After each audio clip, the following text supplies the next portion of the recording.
Mirpur model থানাধীন ১১ নম্বর word বিএনপির যুগ্ম সাধারণ সম্পাদক আরিফুর রহমানের সার্বিক ব্যবস্থাপনায় শহীদ প্রেসিডেন্ট জিয়াউর রহমানের ৪৪তম শাহাদাত বার্ষিকী উপলক্ষে গরিব দুস্থ ও পথচারীদের মাঝে খাবার বিতরণ করেন।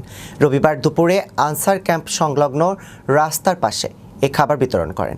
এ সময় উপস্থিত ছিলেন মিরপুর মডেল থানার বিএনপির যুগ্ম আহ্বায়ক আবু তালেব, সাবেক ছাত্রনেতা সিরাজুল ইসলাম ও ১১ নম্বর ওয়ার্ডের অঙ্গ সংগঠনের সকল নেতৃবৃন্দ।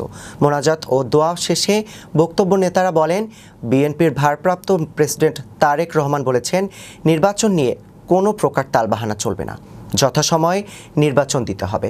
জনগণ একটি সুষ্ঠু নির্বাচন দেখতে চায়। ৪০তম শাহাদাত বার্ষিকী উপলক্ষে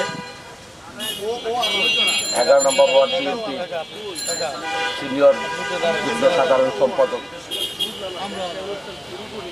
আরিফুর রহমান ইমনের উদ্যোগে আয়োজিত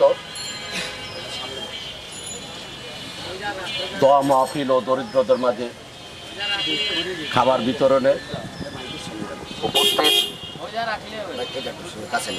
সহযোদ্ধা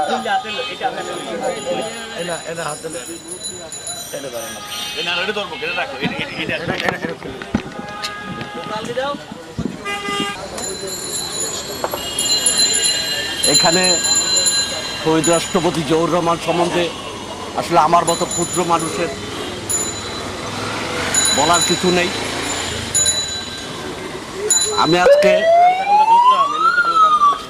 এই মৃত্যুবার্ষিকী থেকে আমরা যারা বিএনপি করি সবাইকে প্রত্যয়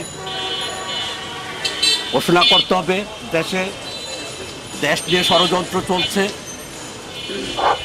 এই সরকার তথা এই সরকারের সন্তানরা, এনসিপি নামে তার যে লালিত সন্তানরা, তারা মিলে ষড়যন্ত্র করতেছে যাতে দেশে একটা নির্বাচন না হয়। তারা ইউনূস সাহেব চাচ্ছে না দেশে একটা নির্বাচন হোক, তারা অবৈধভাবে ক্ষমতাকে কুক্ষিগত করতে চাচ্ছে। আমরা এই অনুষ্ঠান থেকে বলতে চাই, অনতি বিলম্বে নির্বাচনের রোডম্যাপ ঘোষণা করতে হবে এবং ডিসেম্বরের মধ্যেই নির্বাচনের ব্যবস্থা করতে হবে।